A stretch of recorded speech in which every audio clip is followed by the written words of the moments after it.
새로 오신 분들을 주님의 이름으로 축복합니다.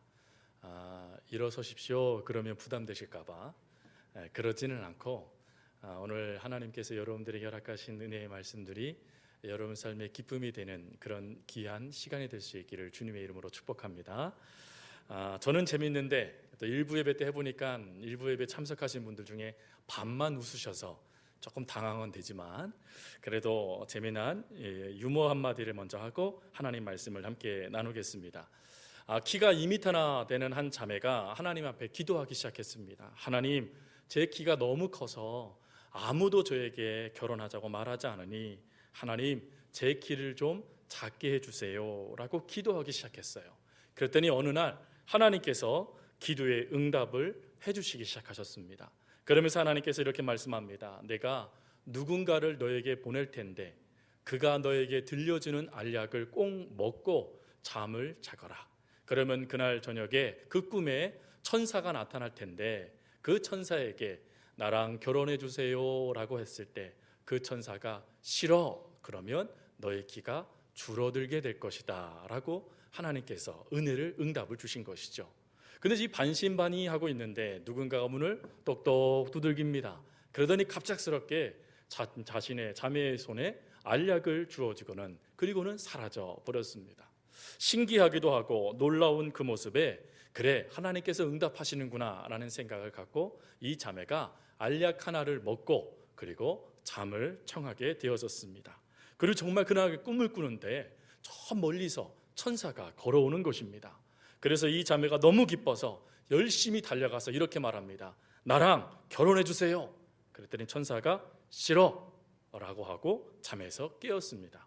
그리고 정말 내 키가 줄어들었나 하고 키를 재보니 할렐루야, 키가 10cm나 줄어든 겁니다. 그래서 이 자매가 너무 행복해서 내일 저녁에도 알약 하나 먹고 자야지 하고 또 알약을 하나 먹고 잠을 자는데 글쎄 그 10cm나 줄어도 싫어했던 그 천사가 저쪽에서 또 걸어오는 겁니다. 그래서 이 자매가 힘을 다해서 달려가 저랑 결혼해 주세요 라고 소리를 질렀더니 이 천사가 깜짝 놀라며 싫어 하고는 사라져 버리라답니다. 그래서 또 내 키가 줄어들었나 하고 키를 재봤더니 아이고 할렐루야 10cm가 또 줄어든 겁니다. 그래서 2m에서 시작됐던 자매가 하나님의 은혜로 180까지 키가 줄어든 것이죠. 그래서 이 자매가 욕심이 생겼어요. 그래도 제일 예쁜 키는 170이니까 내가 170까지만 내가 딱 하나님의 응답을 받고 그리고 이제 그만 기도해야지 하고 그리고 마지막 알약을 딱 입에 넣고 그리고는 잠을 청했는데 그때에도 또 천사가 저기에서 걸어오기 시작하는 겁니다. 할렐루야를 외치며 그 청년에게 그 자매가 열심히 천사에게 달려가서 이렇게 말합니다. 나랑 결혼해줘 라고 말이죠. 그랬더니 천사가 뭐라 그랬을까요? 어떻게 알았었어요? 천사가 그랬답니다. 싫어 정말 싫어 정말 싫단 말이야 라고 말했답니다. 몇 센치가 됐는지는 아시겠죠? 하나님의 은혜가 여러분 가운데 좀 전처럼 이렇게 기쁨 가운데 넘쳐나기를 주님의 이름으로 축복합니다. 오늘 말씀은 사실 내용은 간단한 내용 중에 하나입니다. 예수님께서 예루살렘으로 방향을 트셔서 가시게 되는 그때에 한 마을에 당도하게 되어집니다. 근데 그 마을에는 나병들이 한센병을 앓고 있었던 이들이 살고 있었던 마을이었습니다. 근데 그 마을 곁에 예수님께서 지나가게 되어지니 이 한센병자들이 소리를 지릅니다. 예수님, 우리를 불쌍히 여겨주세요 라고 그들이 부르짖자 예수님은 그들의 병을 낫게 해주셨다라는 말씀이 바로 오늘 본문의 말씀이죠. 근데 오늘 본문의 말씀은 이렇게 단순해 보이는 듯하지만 사실은 이 속에 담겨져 있는 하나님의 사랑이 있습니다.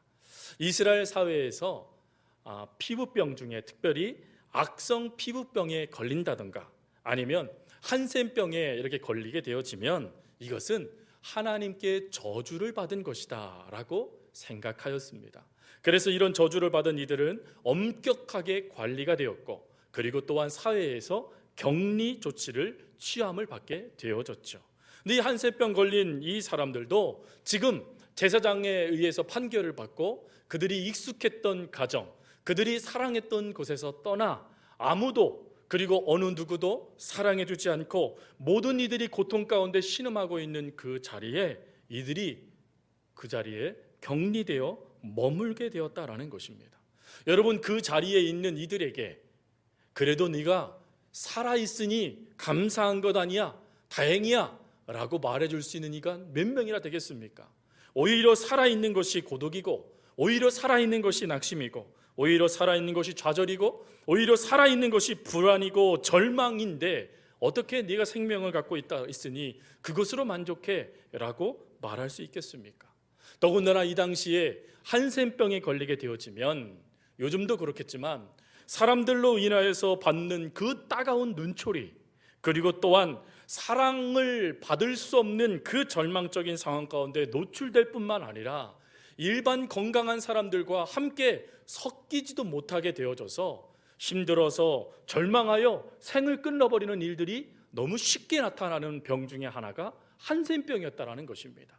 또 율법에 일반 건강한 사람들을 만날 수는 없기 때문에 일반 건강한 사람들과 대략 몇 미터 정도 떨어져서 이들이 있어야 되냐면 20미터 이상은 떨어져 있어야 율법을 지키는 거였습니다. 만약에 율법을 지키지 못하면요, 이 당시에 처벌은 너무 가혹했어요. 돌을 들어서 이 한센병자들에게 돌을 던져도 죄가 되지 않는 겁니다. 침을 뱉어도 되고요, 그리고 저주를 선포해도 그것을 마땅한 것으로 여겨 부정하다, 부정하다, 나는 부정한 사람이 맞습니다, 나는 부정한 사람이 맞습니다 라고만 외쳐야 되는 그 절망 가운데 있는 사람들이 바로 한센병자들이었죠. 근데 여러분, 이런 한센병자들이 오늘 예수님께서 지나가는 그 모습을 보고 이렇게 말합니다. 20m나 떨어진 그 거리에서 예수 선생님이여 우리를 불쌍히 여겨 주옵소서.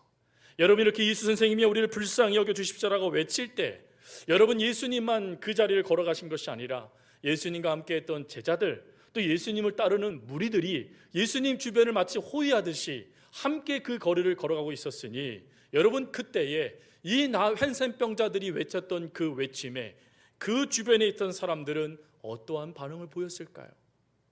사랑하는 마음으로, 연민의 찬 마음으로 주님 뭐 하십니까? 빨리 저 사람들 좀 고쳐주세요 라고 했을까요?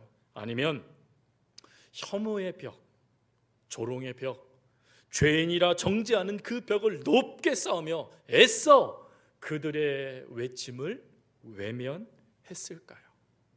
아마 몰라도 그들의 이 불쌍히 여겨달라는 그 말은 현실의 그 냉담한 벽 앞에 단지 울려 튕겨버리는 메아리밖에 되지 않았을 겁니다. 아니, 그게 이들에게 주어지는 현실이었을 거예요.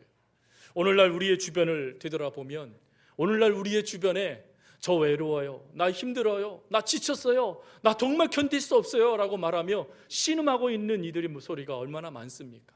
그런데 왜 우리가 그들의 소리에 반응하지 못합니까? 나도 힘들고 나도 고통스럽고 나도 지금 괴롭다라는 그 생각 때문이지 않겠습니까?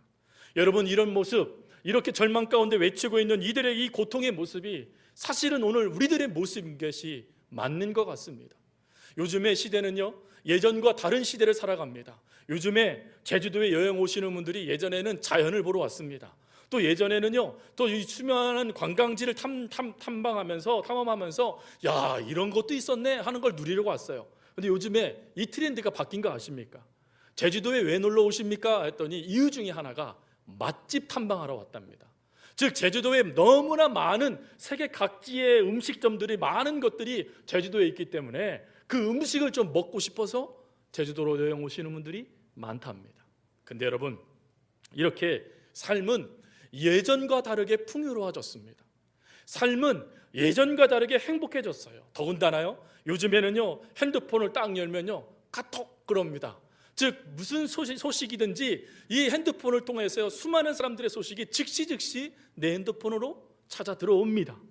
그런데 문제는요, 그럼에도 불구하고 우리는 더 고독하다라는 것입니다. 그럼에도 불구하고 우리는 더 좌절하고 더 낙심하고 더 많은 위로를 찾고 있는 것이, 아니 더 많은 위로가 필요하다라고 말하는 것이 우리들의 모습이기도 합니다. 제주도는 많은 은퇴자들이 은퇴를 하고 이제 또한 제주도에서 여가를 보내기 위해 좋은 공기, 좋은 자연 환경에 매료되어 이 노년의 생활을 보내시고자 이곳으로 이주하시는 분들이 많습니다. 근데 그런 분들을 간혹 만나게 되어 그분들과 이야기를 하다 보면 그분들 가운데 제 귀에 계속해서 반복되는 말씀들이 하나가 있어요. 그게 무엇이냐면, 그런데 친구들이 다 육지에 있어서 그래서 가끔 친구들 보러 가야 된다고 그럽니다. 또 어느 분은 저에게 그럽니다. 백화점 1층에 향수 냄새가 그립다고 그렇게 말하는 분들도 계세요. 아마 웃으시는 분들도 이해하실 겁니다. 그런 냄새 말이죠. 향기 말이죠. 근데 여러분, 그렇게 좋은 환경에 살고 또 그렇게 또 같이 연배 분들을 만나 함께 삶을 나누기 좋은 이 땅에서도 안타깝게도 이주해 오신 분들이 외로움을 누리고 느끼고 계신다라는 거예요. 얼마 전에 본 기사가 떠오르더라고요. 전원주택 치매 환자에게 최악이라는 그런 기사입니다. 정말 효자였던 이 할머니의 자녀들이 이 치매에 걸린 어머니의 소원이었던 전원주택을 어렵게 구해서 어머니를 그곳으로 모시고 여가를 함께 보내게 됐어요. 근데 문제가 엄마가 점점점 치매가 악화되는 겁니다. 그래서 이 문제가 이게 왜 이렇게 나타나지? 왜 엄마의 병이 더 악화될까? 고민하다가 안 되겠다, 다시금 우리 서울로 돌아가자. 그래서 자녀들이 엄마를 모시고 다시 서울로 갔더니 엄마가요, 할머니가 병이 또 호전되기 시작하는 거예요. 그러면서 그 기사에 뭐라고 되어 있냐면, 풍요로운 세상은 됐는데 현실은 외로움 때문에 몸서리치는 사회가 지금 우리가 살고 있는 시대이다라는 것이 그 글의 마지막에 기사에 실려 있더라고요. 여러분, 그 기사를 보면서 제 입에요, 저도 모르게 탁 떠오른 그 노래가 한 말 있습니다. 그게 뭡니까? 내가 만약 외로울 때면 하는 그 노래예요. 정말 좋아하는 노래예요. 왜 그러냐면 그 가사가 사실은 예수님을 생각하면서 쓴 곡이기 때문에, 그래서 제가 그 노래를 너무 좋아해요. 거기서 이렇게 말하죠. 누가 나를 위로해 주지? 라는 그 말이죠. 여러분, 힘들고 어려웠을 때 친구 한 명만 내 곁에 내 모든 걸 온전하게 받아들이며 아무 말 하지 않고 내 손에 그 자신의 그 따스한 손을 올려놓고 힘들지? 라고 말해줄 수 있는 친구 한 명만 있어도 이 세상은 살아갈 수 있는 살만 나는 세상이라고 하죠. 그런데 여러분 어떠세요? 저 여러분 핸드폰에 아마 무수히 수백 개의 전화번호가 기록되어져 있으실 겁니다. 근데 여러분, 그 수많은 기록되어져 있는 전화번호 중 오늘 여러분들이 마음 편히 12시든 새벽이든 낮이든 전화하며 친구야 라고 그 자신의 아픔, 그 떨리는 목소리만 해도 너 무슨 일 있어? 내가 너에게 즉시 갈게 라고 말할 수 있는 이가 안타깝게도요 우리 가운데 많지 않아. 아니, 없어서 그냥 핸드폰만 만지작 하고 있는 것이 우리들의 모습이기도 하지 않습니까? 여러분, 이런 모습 가운데 아마 이렇게 말씀하실 수도 있을 것 같아요.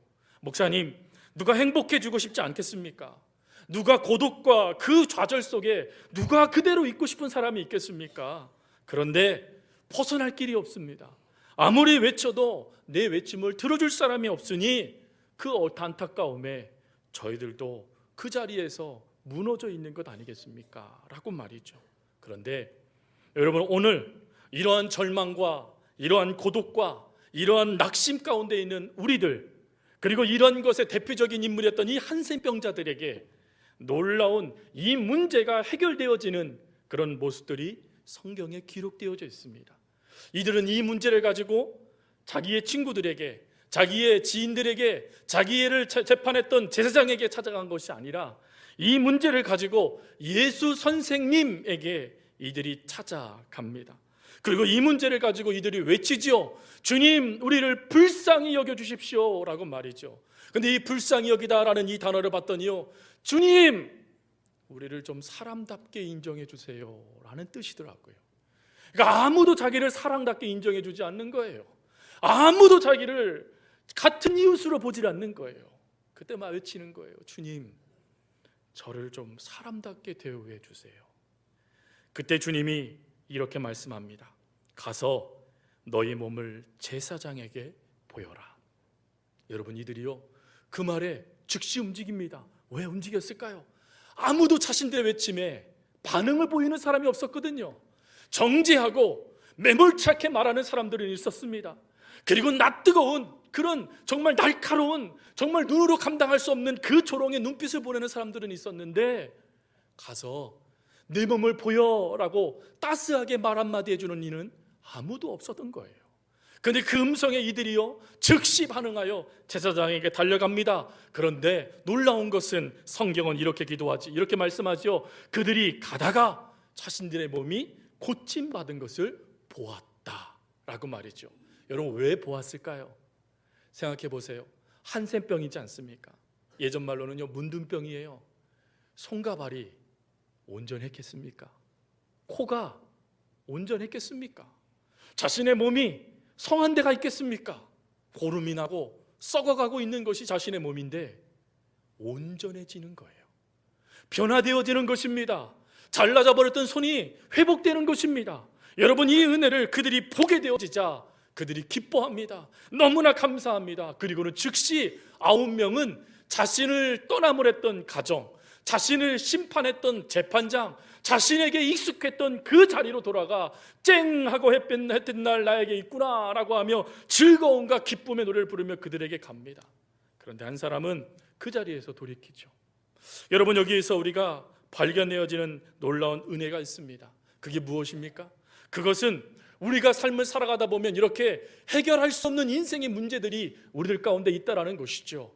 아무리 노력을 하고 아무리 내가 좋은 약을 먹고 아무리 내가 좋은 상담가를 만나서 내 이야기를 풀어넣어 봐도 해결되지 않는 그것 때문에, 아니 공허해서 뻥 뚫린 것처럼 답답하여 그 허전함 때문에 힘들어하고 있는 그 문제를 우리 주님은 말씀 한마디로도 충분히 사랑으로 채워주실 수 있는 분이시다라는 것입니다.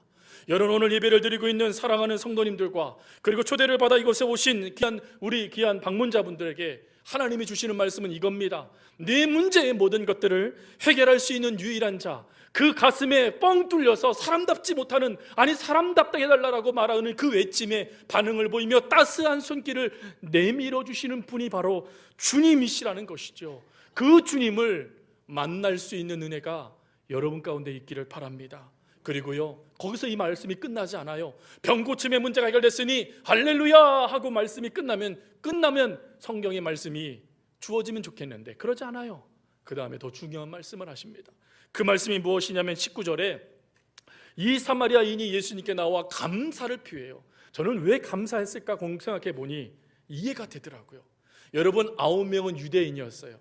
여러분, 유대인은 한 가지 믿는 게 있었습니다. 그게 뭐냐면 하나님은 자신들을 선민 이스라엘, 하나님의 백성으로 삼으셨기에 언제든지 자신들을 돌보아 주신다라는 믿음이 있었어요. 그런데 사마리아인은요, 유대인들이요 사마리아인을 뭐라고 불렀습니까? 개, 강아지라고 놀렸어요. 너희들에게는 구원이 없어 라고 하며 하나님의 구원을 단절해버려서 하나님으로부터 완전히 버림받은 자녀들이 바로 사마리아인들이었어요. 그런데 그들에게도요 동일하게 하나님의 은혜가 주어진 거예요. 세상 사람들의 평가와 다르게, 세상 사람들의 조롱과 다르게, 세상 사람들의 정죄와 다르게 하나님의 은혜가 유대인이든 사마리아인이든 사람들에게 인정받던 사람이든 개처럼 여김받던 나이든 상관없이 동일하게 하나님의 은혜가 주어진 것입니다. 그러니 감사하지 않겠습니까? 나처럼 나 같은 죄인을 하나님께서 사랑해 주셨군요 하니 감사할 수밖에 없겠지요. 그래서 그 감사하는 마음으로 제사장에 달려가지 않습니다. 여기에도 두 번째 이유가 있어요. 사마리아인은 이스라엘 백성들이 아니지 않습니까? 사마리아인은 유대의 민족에 속해져 있는 공동체원이 아니지 않습니까? 그러니 제사장에게 가봤자 매몰차게 이 이방인이 어디서 여기 감히 성전에 들어왔어? 라는 정죄만 받는 거예요. 그러니 그가 가서 해도 소용이 없고, 그리고 지금 이 문제는 내가 누군가를 만나서 인정받는 게 아니라 내가 저분을 만나서 내가 감사하는 것이 옳구나 라는 생각이 들었기에, 그래서 즉시 감사를 예수님께 표한 것이죠. 그러자 예수님은 그에게 19절 이렇게 말씀하세요. 가라, 네 믿음이 너를 구원하였다. 근데 여러분, 이 말씀이요 킹 제임스 버전에 뭐라고 기록되어 있냐면 이렇게 기록되어 있어요. 너의 믿음이 너를 온전하게 만들었다. 여러분, 무슨 말인지 아시죠? 병 고치는 거, 이건 일회성입니다. 언젠가요 또 병에 걸릴 수 있어요. 또 넘어질 수 있습니다. 문제요 또 발생될 수 있어요. 여러분 한 번도 살아보지 않는 인생이기에 어떤 것이 여러분 인생에 놓여졌는지 여러분과 저는 모릅니다. 그런데 여러분, 우리가 온전하게 우리의 인생의 길을 걸어갈 수 있는 길이 있다라는 거예요. 그 온전하게 걸어갈 수 있는 길이 무엇이냐면 바로 예수님을 믿는 믿음이라는 것입니다. 즉 예수님을 믿으면 그 믿음이 우리의 인생 가운데 역사해 주셔서 온전하게 혹 넘어질지언정 아주 엎드러지지 않도록 하나님께서 붙잡아 주셔서 그 인생의 목적이신 하나님을 만날 수 있도록 하나님 역사해 주신다라는 것입니다. 사랑하는 성도 여러분, 분명한 것은 하나님은 우리의 문제만 해결하기를 원하지 않으십니다. 물론 하나님은 여러분들의 문제를 해결하기를 원하시는 분이십니다. 그 문제를 그래서 내게로 가지고 와라, 내 십자가를 내게 가지고 와라, 내가 대신 짊어지마, 내가 해결해주마 라고 말씀을 하세요. 근데 거기서 끝나는 것이 아니라 그것을 통해서 온전케 해주시느니 앞으로 우리가 살아가는 모든 삶의 문제마다 또 삶의 자리마다 역사하셔서 그 문제를 해결하시며 그리고는 정말 그걸 통해서 참된 즐거움과 기쁨을 누리기를 원하시는 그 하나님을, 우리 하나님은 만나기를 원하십니다. 여러분, 이 놀라우신 하나님을 아가서라는 구약성경의 아가서에는 뭐라고 고백되어 있느냐면 이렇게 고백되어 있어요. 나의 사랑하는 자가 내게 말하여 이르기를 나의 사랑, 나의 어여쁜 자야 일어나 함께 가자. 겨울도 지나고 비도 그쳤고 지면에 꽃이 피고 새가 노래할 때가 이르렀는데 비둘기의 소리가 우리 땅에 들리는구나. 무화과 나무에는 푸른 열매가 있고 포도나무 꽃은 피어 향기를 토하는구나. 나의 사랑, 나의 어여쁜 자야 일어나 나와 함께 가자. 우리 주님이 말씀하세요. 여러분, 이 주님의 말씀에 내 문제 해결함으로 멈추는 것이 아니라 그 문제를 얼마든지 내 삶에 역사하셔서 변화시켜 가시는 그 주님이 여러분들에게 말씀하시는 거예요. 나의 사랑, 나의 어여쁜 자야 나와 함께 가자 라고 한다라면 여러분 어떻게 하시겠습니까? 에이, 이 병 한번 나았으니 그걸로 됐습니다 하시겠습니까? 아니면 여러분의 인생길에 불확실한 미래라고 말할 수밖에 없는 그 현실이 여러분 앞에 놓여졌을 때 주님 손 꼭 붙잡고 그 걸음을 걸어 가시겠습니까? 하나님은 오늘 저와 여러분들이 하나님과 함께 온전히 그 모든 길을 걸어가길 원하십니다. 그래서 우리에게 즐거움과 기쁨을 빼앗아가는 것들 속에서 여러분들을 지켜주시고 괜찮아, 너 나 믿지? 내가 내 인생을 책임져 줄 거야 라고 말씀하시며 참된 평화와 참된 행복을 누릴 수 있도록 역사해 주시고 싶어 하십니다. 여러분, 이 놀라우신 하나님, 이 영원하신 하나님, 이 영원하신 은혜를 오늘 이 시간에 받아들이는 믿는 역사들이 저와 여러분 가운데 있기를 바랍니다. 오늘 처음 오신 여러분 중에서 혹시 대인기피증으로 사람을 만나는 것이 두려워하는 이가 있을지 모르겠습니다. 또 하루하루를 약에 의존하여 삶을 살지 않으면 단 하루도 내 감정 제대로 다스리지 못해서 오늘도 절망하는 이가 있을지 모르겠습니다.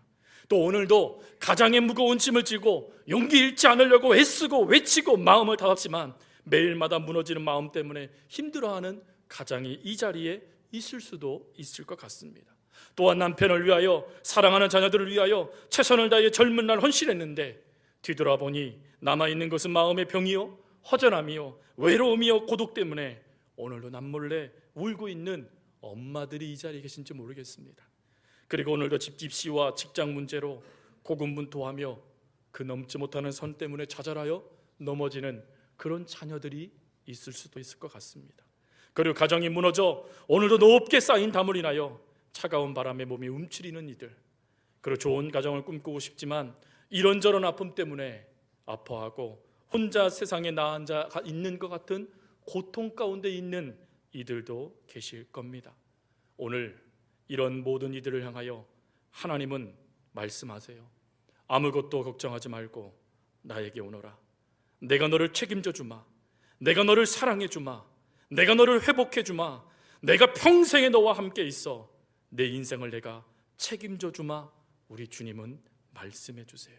사랑하는 성도 여러분, 그리고 오늘 초청받아 오신 방문자 여러분, 하나님의 응답을 받는 그 순간으로 머물러 있지 마시고 매 순간 여러분들을 사랑해 주시며 용납해 주시며 여러분들을 보살펴 주시고 그리고 하염없이 지지해 주시는 하나님의 손을 붙잡고 믿음으로 나아갈 수 있는, 하나님을 만날 수 있는, 하나님으로부터 관계가 회복될 수 있는 역사들이 저와 여러분 가운데 있기를 바랍니다. 그러면 하나님 여러분들에게 기쁨을 주실 겁니다. 하나님 여러분들을 행복하게 하실 겁니다. 하나님 여러분들이 한 번도 살아보지 못한 인생을 평안히 주와 함께 걸어갈 수 있도록 역사해 주실 겁니다. 그 은혜가, 그 역사가 체험되고 믿어지는 귀한 시간이 될 수 있기를 간절히 주님의 이름으로 부탁드립니다.